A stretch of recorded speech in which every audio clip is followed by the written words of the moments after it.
Hello everyone. Thanks for tuning in to today's video.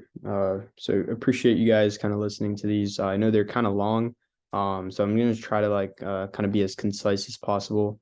But yeah, so today we're going to be doing an underwriting tips and methods that I use for kind of just evaluating a market, evaluating the property, the financial due diligence, and seeing if it's kind of pencils out and it's worthwhile investment. So um, first thing that we're gonna do is just go through the sources that I like to use. So that just gives a quick insight. So when I'm doing like market research, obviously I'm using Census Bureau, Bureau of Labor Statistics, also other data sources such as like city data, just like free resources that anybody could find on the internet. And I think that it's really important that when you're starting out, and you don't like, let's say, have that budget for investing in a big database such as CoStar, then something just like these free resources are great. And other things that such like I mentioned in past videos, such as brokerage reports, reports from like Yardi Matrix, RealPage, even apartments.com. Sometimes like they have like good data that they use, and it's really insightful and helpful when you're trying to find the best markets to invest in. So yeah, so we're just going to get into this. So we're going to be reviewing let's just go through just like a brief walkthrough in a hypothetical situation. So the model that I use is from Adventures in CRE. Highly suggest it. It's pretty much an all hands-on kind of value add acquisition model. And if you check out their website, they have a bunch of different models that kind of I suggest that if you're really looking to kind of niche down into like one specific asset class, then they have like the models for you. So really suggest that. And then also they post like updates or bug fixes or kind of like tweaks here and there, and they notify you when a new model comes out, and then you can integrate that into whatever customization that you have. So personally, me, I'm not the best at like financial engineering, doing complex Excel formulas and stuff. So I kind of rely on a great source like that to provide that model that you can see if deals work out. So, but I would still like kind of suggest to put your own twist on it. So, for instance, let me just share my screen. For instance, this value add acquisition model, some things that I added were the retail income, just because you can do it for like a mixed use building as well, and then the IRR matrices. So you can kind of customize it like your own way and see if it kind of works out for you in the end. So yeah, so why don't we hop into this? We're going to be choosing just one kind of basic market. So for instance, Virginia Beach, that's a pretty interesting market. It's near Norfolk as well. And that area is really good for just value add acquisitions or multifamily in general. There's a lot of different markets such as like Portsmouth or Ghent, areas where people don't know too much about. And for me, like I also didn't know. Just like communicating with a few brokers in that area, I got to know a lot about how like the transactional volume is there, how contractors or construction is kind of developing there. So that was really cool to see. So we're just going to be doing that area, for instance. Now for sources that I use, obviously you can use like the Yardi reports, you can use the RealPage reports as well. But I also like some other like websites that you can find like average rents or year over year rent growth or like average market cap rates as well. So we're just going to be doing that today. So for instance, a site called Zumper, they pretty much post like what the average rents are for like studios, one beds, two bath, three beds. So that gives a good insight into where you can kind of do your assumptions in your pro forma. So I kind of just started out here, just put in just three basic unit types, studio, one bed, and two bed. And I always like to start my growth rates at 3%, sometimes even 2%, just to put it there as a placeholder. And then if that market is doing pretty well compared to other markets or neighboring markets, then I put like maybe whatever that growth rate may be. So yeah, and then for this specific example, just a hypothetical example, we're just going to start out with like 20,000 square feet, 20 units. It's a one building, let's just say hypothetically in Virginia Beach. And let's say that we'll get the price later on due to the direct income cap approach, but we'll just start it out that way. So first thing that I like to do is just search Virginia Beach average rent growth. So Zumper should be the first thing that popped, or Rent Cafe as well. Rent Cafe doesn't have the rent growth metric, but it also has, you can kind of verify if it matches up with these rents as well. So for instance, this gives a good summary about like the year over year rent growth. So albeit it's a small sample size, sometimes you have properties that they're offering concessions, and some of that like miscellaneous data gets into these websites and it's not the most accurate figure. So I would just keep that in mind, and then just trusting like a source like RealPage or Yardi Matrix to see what the actual rents are. So why don't we just do that in here? So Yardi doesn't have, I don't think, Virginia. Yeah, they don't have Virginia, but they have Richmond, I think. No, they don't even have Richmond, Hampton. I don't even think they're tracking any Virginia markets.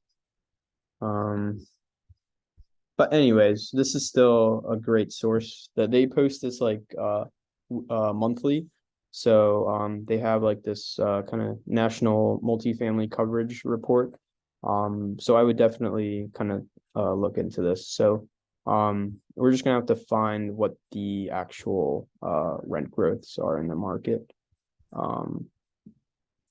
See if we can find it through NAR. Nah. So NAR is down at the moment, so it's I would just start it out at like 3%, and then upon just like conversations with brokers, seeing also what like the rent comps in the area are, you can get a general idea of what your year over year growth rate might be. So why don't we start out in Virginia Beach on apartments.com. And we'll filter this out. We'll start with the studios. So we're going to start with one beds and studios. So first thing that I like to do is just filter this out into the correct square footage. So we had it at 800 square feet. We're going to just keep it that way. So yeah, 700 to 800 square feet is a good starting point there. Sorry about that. Okay. All right. So one bathroom at least, right? And yeah, why don't we start it out that way? So you're going to get a varying amount of units available, since Virginia Beach is the hottest market in Virginia. So that's normal, but 1 second. I'm just gonna take out these placeholders and kind of reset all of this. Okay, cool.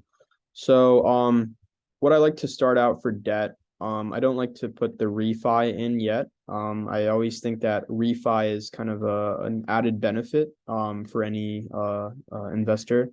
I think if you're relying heavily on refi to meet your returns, I don't think that's a good method. I think you should just put it as is on just initial financing, and then if you have the benefit of refining at a better interest rate, then that's just added bonus to your investors and to yourself as well.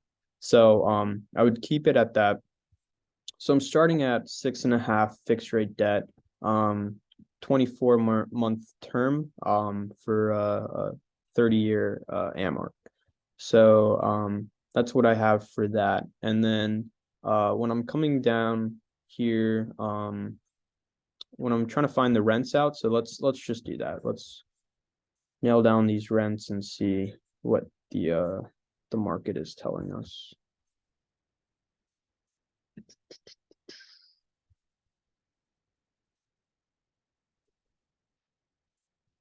It's kind of odd that they're not posting the rents. Yeah, they're not posting any of the actual, it's all call for rent. So there must be some type of like discrepancy in the market, or maybe people aren't like willing to disclose what the rents are right off the bat. But why don't we just use that Zumper site? So for studios right now, 1,500. It's really expensive. 2 bed or 1 bed is 1,400, and 2 beds are 1,600. So again, why would studios be 1,500 is your question, right?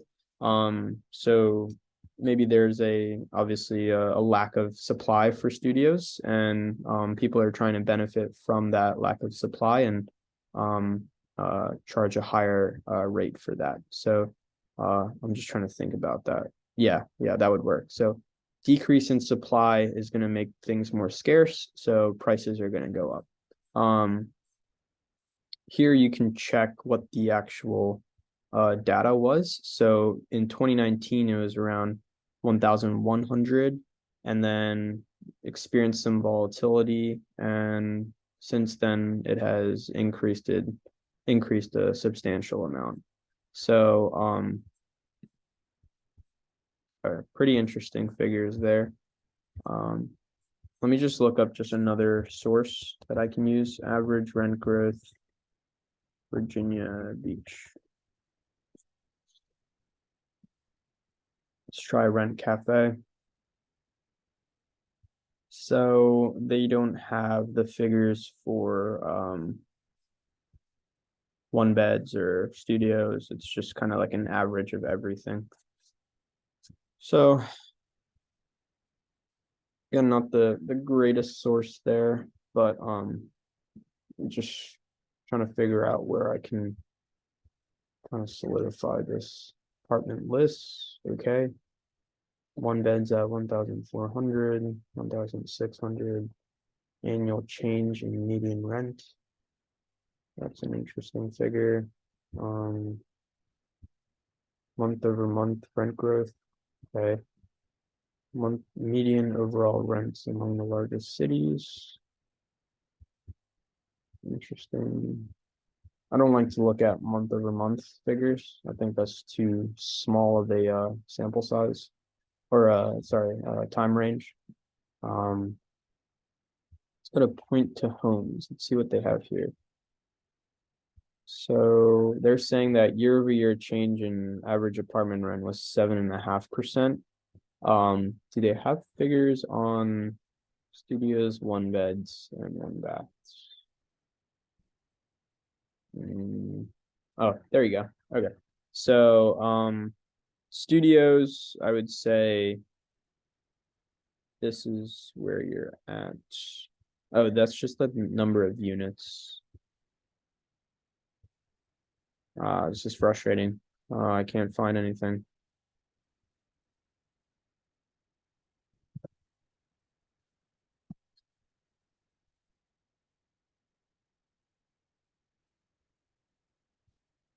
Yeah, this is kind of frustrating. Okay. Why don't we just do it just like a basic example? So that's what I like to do. If you can find it, that's great. If you can't, then I would just rely on like the rent comps in the area. Actually, that's the first scenario. I should have done that. So you should always do what your rent comps in the area are, and then see if you can competitively price it that way.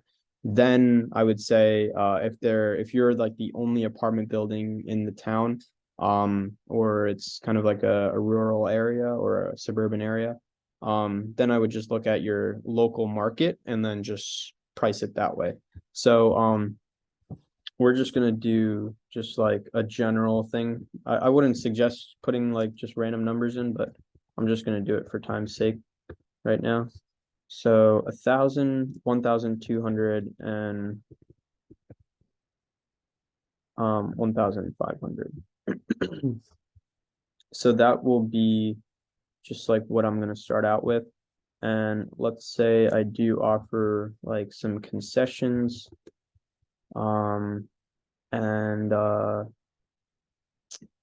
let's say for utilities, since it is a higher square footage apartment, I would definitely say, well, based off of what the common areas are and whatever you're prorating back to yourself as the owner. So if you do have this ratio utility billing program in, that's great. But let's just say that, let's go back to the detailed expense tab over here. Let's just say utilities for this property come out to be like 70, no, that's too much. I would say like $45,000, right? $45,000 in annual utilities. And let's say the rubs, so let's say tenants, like the net rentable area is around, since it's like a 20,000 square foot property, let's say 19,000. So you're prorating most of it back, but not all of it. So let's just say like 35,000 is prorated back. So that's how much you have for that. Let's say there aren't any retail units. Let's say you're charging maybe 1,000 for pet fees per year. Parking garage, this is big, so I would say like 15,000. All other fees, so these are application fees, processing fees, kind of fees that you would charge the tenant off the bat, or they could also be baked into the security deposit that they pay. But there's quite a bit of fees just to rent out an apartment. So I would say fees are around maybe 20,000 in fees. And then charge back to the tenant. Let's say someone damages the door or punches a hole, or something happens out of the ordinary, right? So let's just say 5,000 for chargeback. Okay, so we're gonna start out that way. Vacancy, obviously that's another thing to track what your average occupancy and vacancy metrics are in your market. We're just gonna do 5% for the time being.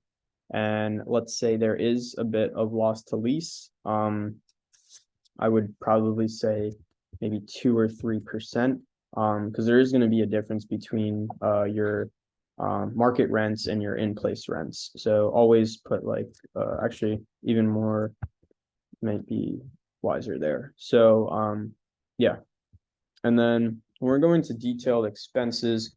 Now for the first thing, repairs and maintenance. Now this varies.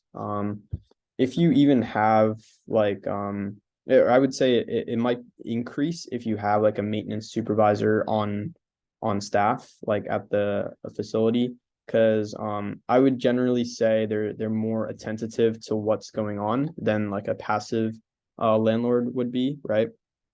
So I would say let's just say that the supervisor is on site and it's around like 25,000 per year in general maintenance, right?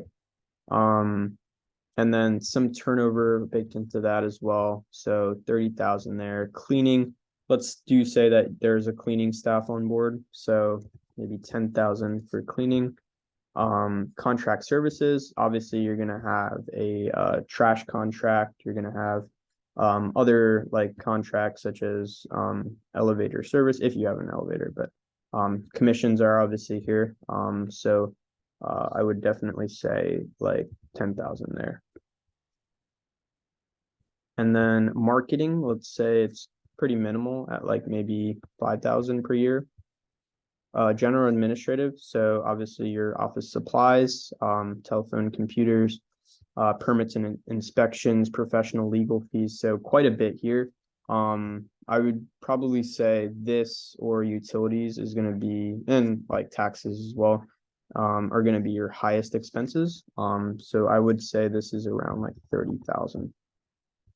And then payroll.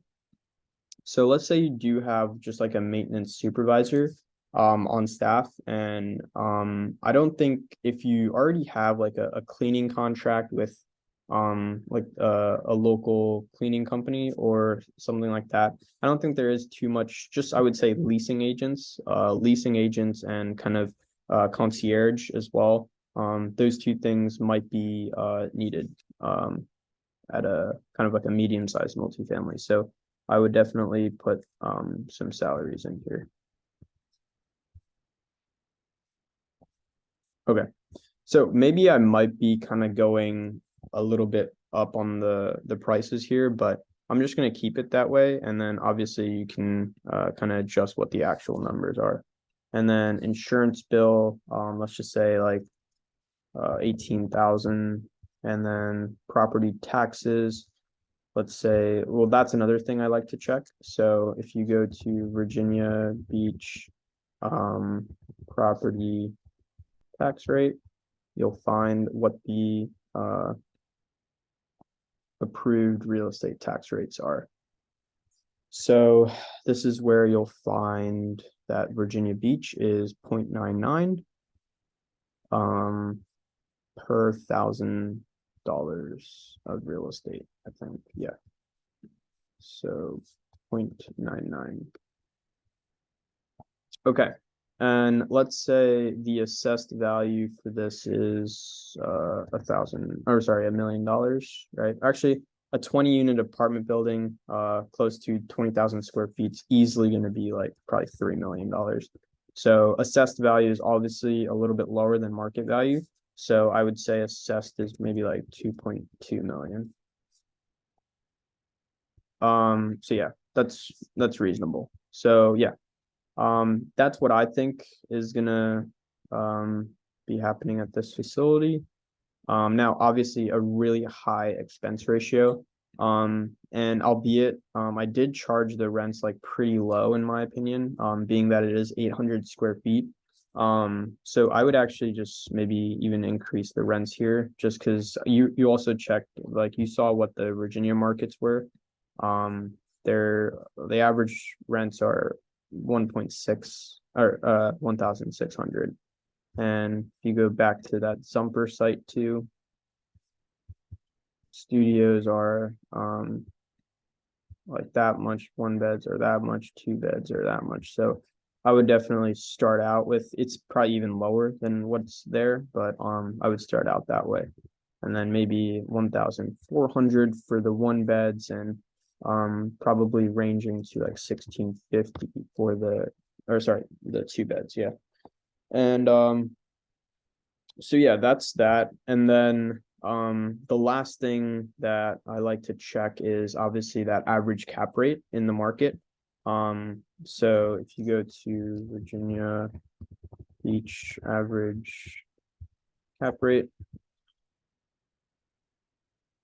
you'll see LoopNet does kind of a quick study on that too. And I did that completely wrong. So I said Virginia Beach average cap rate, but I didn't even specify what my asset class was. So always say Virginia Beach multifamily average cap rate. There you go. So some sites that I don't know too much about, obviously, but here's a oh, okay. So this is the exact site that I was looking for, but this is 2021 data. So this is really old.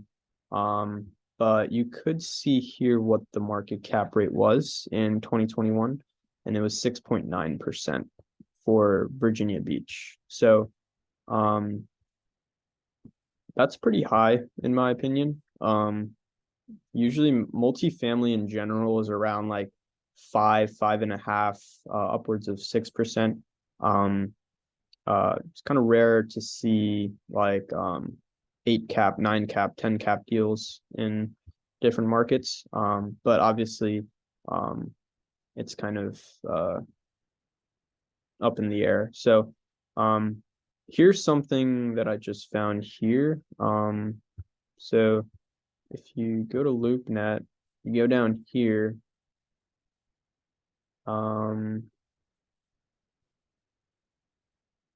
Virginia Beach. I'm not finding anything. What's the market cap rate for multifamily properties in Virginia Beach? The average market cap rate is around 6.3%. Why don't we just start it at like 6%? And always, so this is really key. Always put your exit cap rate a little higher than your market cap rate, because that's one of the things that we strive for as investors. Your deal is going to have a life cycle. Whether you choose to sell it or you don't choose to sell it, it's going to be worthwhile to price it at a higher cap rate. Sorry, I said that wrong. Have a higher cap rate to your future investor, because obviously future investors like to look at cap rate and find good cap kind of markets or affordable or something that's reasonable. So I always say to take that approach and put an exit cap rate higher than your entry. Yeah. And then this is something that kind of you have to play around here with the model, but sale month. So since I didn't do the refi, it automatically assumed, according to whatever my term was, that would be the year that I sold the property. Now, obviously that's not the case. So let's just say that 120 months or that is 10 years would be the sale date. So that's what I typically model a lot of my deals, is just like 10-year timeframes. I think that's reasonable. So when you're looking back here to the IRR matrix, you will see that the internal rate of return is around 10%. So not the most, but obviously we did kind of put higher expenses, so that might be the case. But anyways, I think that's a good, reasonable way to do that. So with the IRR matrix, again, these all tabs are kind of all provided by acre.com. So I highly recommend to kind of look them up and find out what types of models work for you the best. I like these the best. So the retail income tab I took from one of their other models, and then the IRR matrix was kind of a separate model in and of itself. So I just modeled and kind of bunched it all together into this, and I just put the right formulas in place so that when I do enter like a property into here, then everything kind of flows through everything here. So yeah. So that's that. And also check out like their videos too, because they'll walk you through like what these tabs are and why they put them in here, and also like some basic formulas behind that. So it's worthwhile to kind of learn more about that. But yeah, so why don't we just take a look at the average rent growth in the market. So we saw that from that tab. It was around like 7% or so. So albeit that's pretty high. But oh, here you go. Apartment loan store. Interesting source. But multifamily, metro, mid-rise, and high-rise. So class A's are 4.5. Class C is where you get to 5 cap. Now I feel like I've seen that same figure for just about every single market. So let me just verify that if that same figure kind of pops up, then it's probably not the most accurate. Yeah, like literally they use the same they use the same market cap rates for each market. So let me just do one more source. It's kind of funny. Let's go to that same source. It's a little different, but yeah, whatever. Let's go back to the Virginia Beach. Yeah, that's apartment loan store, apartment property valuation. What is this? Okay. No, I've heard of this site. Yeah, no, I've heard of this. But do they have any data for it? No, it's like 2018 data. Oh, I see what they're doing. Okay. So put the property address. So let's just put Virginia Beach and then it might pop up.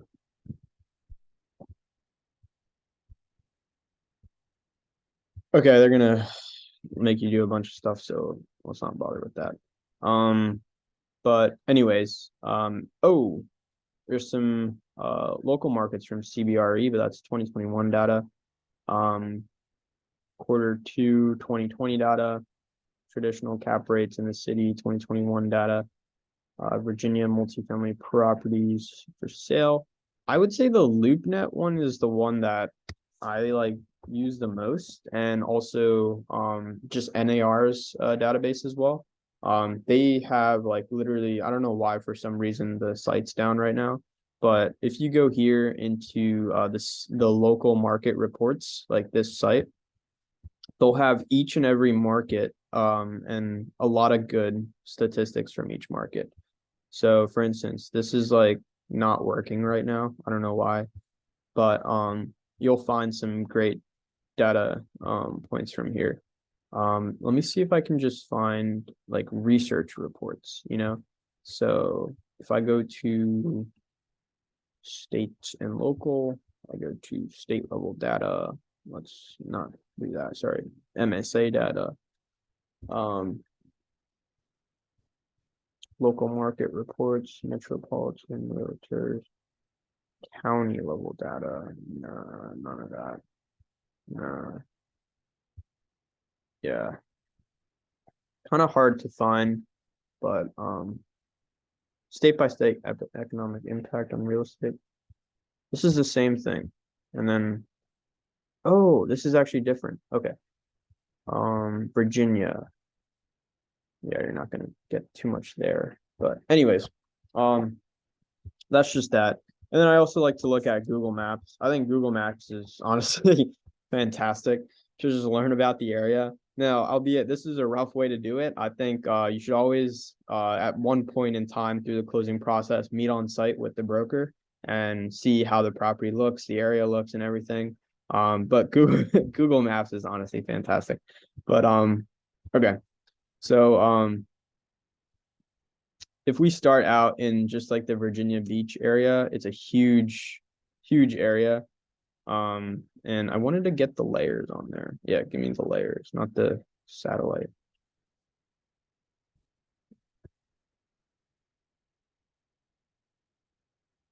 All right, it's kind of slow right now. But things that I would do in Google Maps. So now, albeit sometimes brokerage reports for a specific property are not going to uh allow you to talk to the seller in that circumstance. But I mean, it's still okay to just reach out. So you can do that through like Google Maps. You can click on the property, right? You can go to the county's database, search that property, find who the owner is, and maybe go through a site that kind of has just like name records or something. I forget the site name. It's something really generic. I forget what it was called.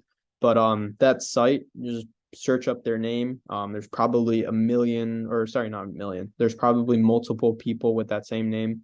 So I would look at the LLC that the property is actually under, and then see if you can get in contact with that owner, or they might even have like a website built in to the internet, and see if you can find it that way. So I don't know why this isn't working. So things that I like to look out though in a market. So obviously you can look at just like the neighboring kind of demographics and kind of like how the style feels and if that multifamily property actually fits into that neighborhood. So that's that. And then okay, this is not really working right now. So we're just gonna try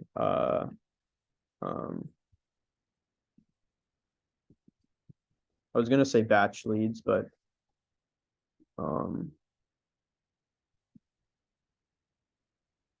okay, so I don't know why it didn't work there. Okay, whatever.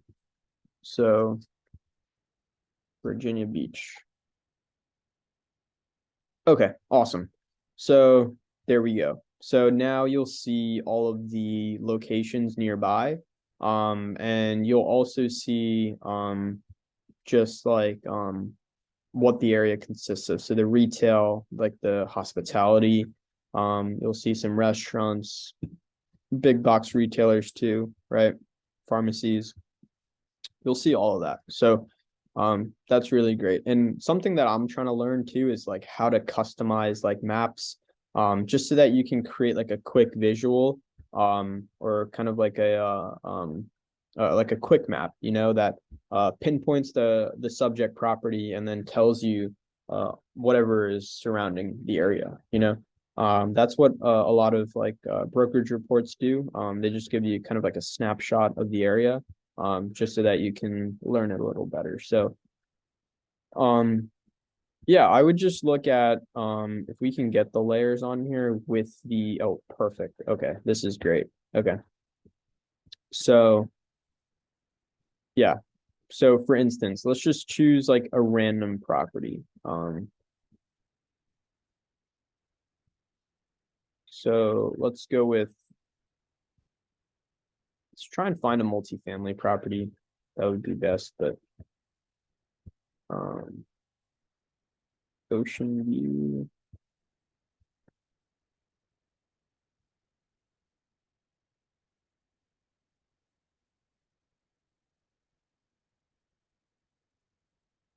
I would say try to look for where the roof is smaller than the actual property itself. That means that it's either like a high rise or it probably has multiple units. So something like this, see, like the roofs are like that. And honestly, this is probably like a build to rent neighborhood. But anyways, so I would just look at like, now obviously the beach is very attractive, right? So everybody is going to want a property that gives easy access to the beach, right? So these properties are going to be a lot more expensive than these properties, right? Or even if you go back, like these properties, right? Oh, there's like a creek here. That's kind of cool.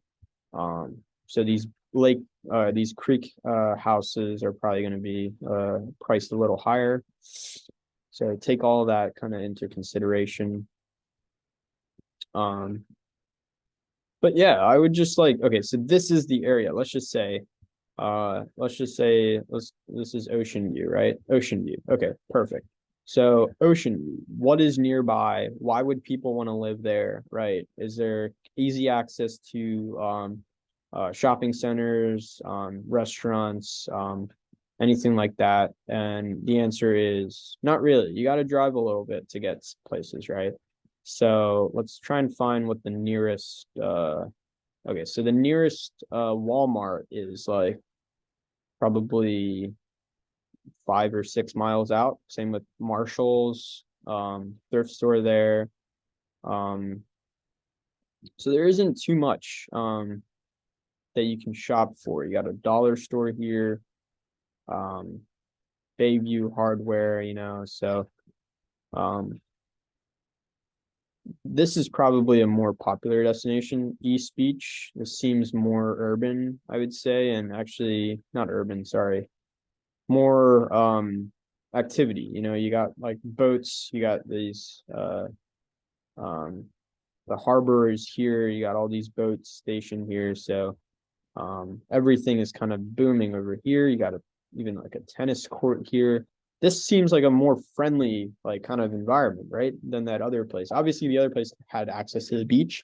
So that's a benefit. So you gotta have to see like take customer preference into consideration, and see like which markets that you think could be like the best um to perform over the long term. So I would say like houses like right here are probably the most expensive, just because it has easy access to the harbor and then also to the beach. So it's kind of like sandwiched in between. And then you also have some shopping centers probably nearby here too. Yeah. fantastic restaurants. You have a sports center to shop here. You got other grocery stores, um, other areas like different commercial pockets that you can really benefit from. So yeah, see, you got an Aldi over here. You got a Wawa. You got this Navy Exchange main. Now, every market has their own like kind of special like store or whatever, or like a local strip center that everybody goes to, or um a nice like kind of downtown restaurant district, like a restaurant mecca where everyone kind of filters in for the weekends and stuff. So things like that. See, like this is kind of an interesting area. You got some strip centers, you got Walgreens here, got some restaurants. So yeah, I would just do like a quick survey of like what things are looking like in your area. That way that you can get a general idea. So yeah, and then this is also great. So First Landing State Park. Oh, that's a pretty cool place to go, right? So you would look how far that is from that place that we were looking at, and it's kind of far, but yeah, so I would just start out by just doing this. I think this is a great way to learn a market a little better. You got the Virginia Aquarium Marine sign. So where that red kind of pin is, that's where these things are. So the Marine Aquarium Science Center is on the beachfront. Botanical Garden is more on the harbor area. Cape Henry Lighthouse is near that bridge. Museums there, Aviation Museum, all this stuff. So pretty cool stuff. Yeah, so I would start out by doing that. Now, some last finishing touches that I would put into the model. Obviously tracking what your rent growths in the area are would be really valuable. So if you went over here, now, albeit this is a smaller sample size, so I would look at something like Virginia Beach average rent growth. So something like this, like Point to Homes, 7.5%. So they give like a quick overview of what the average rents are in that market, right? So 7.5% for that. And that's pretty high in my opinion. And I don't think most tenants would be like too fond of just seeing like 8%, 9% rent increases on their like lease terms. Usually if it's like a long-term tenant, you're gonna probably see like 3, probably at the highest like 4 or 5%. And so where that rent growth is really taking place is on the renewals and the new lease trade out. So upon expiring leases and finding new tenants, landlords are going to roll the rent to whatever the market rents are, right? So that's where the renewal lease trade out and the new lease trade out kind of takes a impact on the rent growth.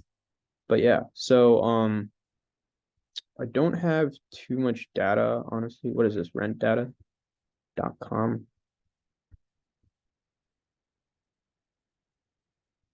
A bunch of counties that I don't know too much about. Okay. Nothing really there. So I would just take that other source into consideration. That 7.5% is what people are either like rolling up upon like renewals or new leases, right? So if you're looking for a long-term tenant, I would probably stick to like 3 or 4%. We would probably go like 4% at the most. And then obviously keep your operating expenses and your rents going at the same rate. Because that might throw off the returns as well. So there you go. So I would look at this and be like, okay, 14% internal rate of return. That's not terrible, right? You're looking at 14% over that 10-year time frame, but you'll see that it's actually increasing as you hold the property longer. which is kind of interesting in my opinion. And that might be due to the fact that uh, some of the assumptions in the underwriting may have kind of thrown it off in that aspect, but that seems pretty reasonable to me. Um, oh, that's another thing. So downtime vacancy. So this is if you're doing a value add or some type of gut out renovation. So if you are doing that, I would definitely budget for that. So you can either do a per unit basis or you can do a per square foot basis. So I like to do per square foot just because it gives an accurate measure and it's better for budgeting. So you'll take the net rentable area times your dollar per square foot. So what I've seen is that like value add projects, they probably range from like $5 to $7 per square foot on renovations. So I would probably say like maybe $6 per square foot on this. So that gives a renovation budget of 117 now, albeit if there is some deferred maintenance or some major capex items such as HVAC, roof, or parking, like damaged parking lots, or even like some electricity like damaged problem that you should know about upon like the property condition assessment, or even some plumbing lines that may not have been kind of hooked up in the right areas, or some unforeseen errors like that with the property. Budget for that in the capex, because that's going to take a hit on your long-term or that capex budget in that first year, right? So HVACs are really expensive. Roofs, again, replacing the entire roof is really expensive. Even repairing like damaged parking lots is really, or resurfacing parking lots, that can also be pretty expensive. So take all of that into consideration. Ask what the actual property condition of your subject property is, and the age as well of those items. Because I know roofs have to be replaced like every 15 years at the max. HVAC units can probably be kind of on a one-off basis, according to the landlord's kind of return preference. So if they want to see a higher cash on cash return for that period of time, then they'll probably and they'll also benefit maybe from like higher rents if they upgrade it. Then they'll go ahead and upgrade like the HVAC units, or some maybe areas within that unit, or maybe some touch up cabinetry, countertops, flooring, ceiling, paint touch up, right? Stuff like that that can actually make it look a better or more favorable property to tenants, right?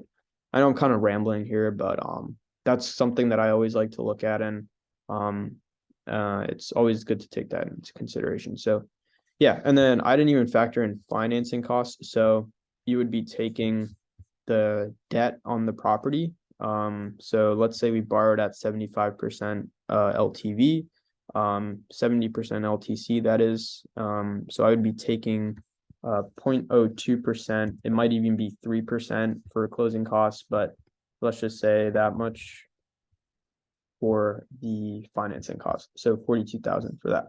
So basically, that's kind of what I like to look at. And now this is I would say the most important aspect of your underwriting. So all of this is great, and I highly recommend to do this, right?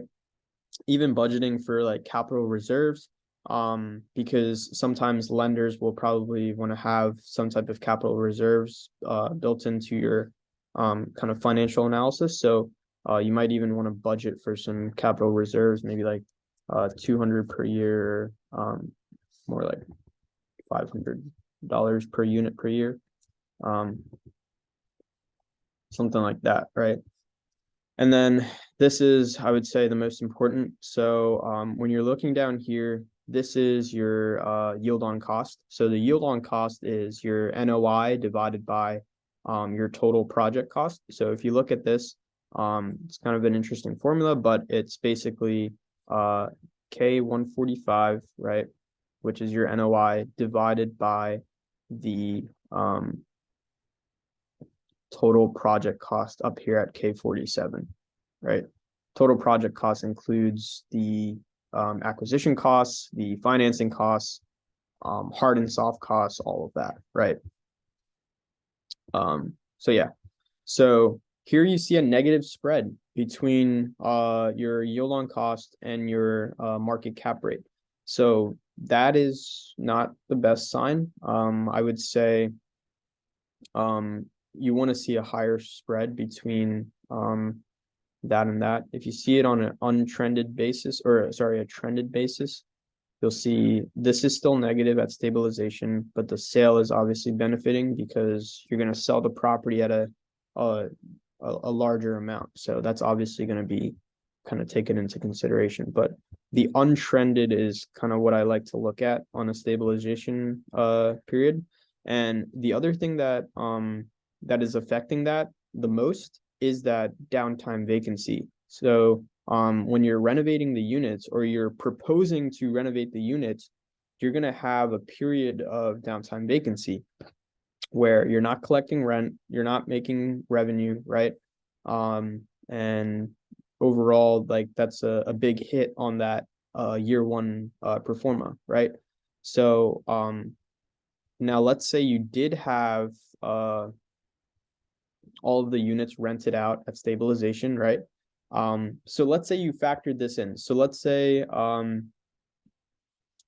you completed your roll at month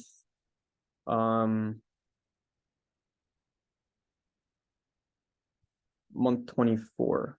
But wait, let's say you begin your roll to market pre to post renovation at 6 months. And then you complete your roll at 12 months, right? So basically your renovation period is going to be 6 months, right? So now if you look at the downtime vacancy, it's still there, but let's say you only did like 50% of the units, right? 50%. So if you go down here, you'll see that stabilization, it's still the same. So yeah, I mean, I'm still kind of stumped here. I don't know why that's not working. Because then you would have a higher NOI. You would have a higher, oh, it's untrended. That's why. So if it's trended, then you would have a little bit of a spread there. So the difference between untrended and trended is taking that downtime vacancy into consideration, right? So if it is trended, then it's saying that after your properties are fully renovated, you complete your roll to market, then that's stabilization, right? If it's untrended, that's taking into consideration your downtime vacancy is taking into place where your roll is taking place, right? So when you roll up the rents and you start to lease it out, you're in that lease up phase. Then they're saying that that downtime vacancy is coming in there. So interesting figures there. I think that's really interesting because if it's untrended, right? If it's, see, this is the formula. This is a logical test. This is the value of true, right? If it's untrended, then you're taking K145. K145 is your net operating income on your stabilized pro forma up here, right? Whereas J198 would be your stabilized NOI, not considering that roll up to rent, right? So that's kind of how it works. I know it's kind of confusing, but that's kind of how it is. But let's say downtime vacancy is like 50% of the month, right? So again, if it's untrended, they're gonna do that first NOI up here, right? So, and if it's trended, then they're gonna take this NOI and divide it by that. Yeah, pretty interesting stuff. I think this is all like pretty good to play around with and see like where your numbers match up and where you feel comfortable about investing. I think that's really the most important thing. I think like if you feel comfortable about a market, you know people in the area, you've kind of networked with some contractors, some maintenance people, some property managers, right? Um, and you feel good about that area, then I think it's worthwhile to invest there in the long term, even if it's like buying like a piece of land, even, right? So I know right now sales volumes are really low for all asset classes. Ones that kind of fare well in any other any market really. Student housing, I would say, is the most like safest and also affordable in that sense too. But student housing pretty much fares well year round. So, but again, the market is the most important thing. So, find that market that you think has like the best statistics or the best conversations with like property managers, developers, contractors, all of that, and then see if it's something that's worthwhile, right?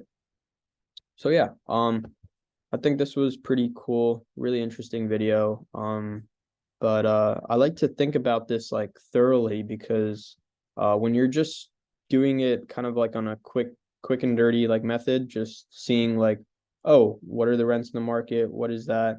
And then not really kind of organizing it that way in this type of Excel model, things can get really like iffy and kind of unsure. The confusion starts to kind of stir up. So when you have it like this, kind of explain like this, it's makes conversations a lot more easier.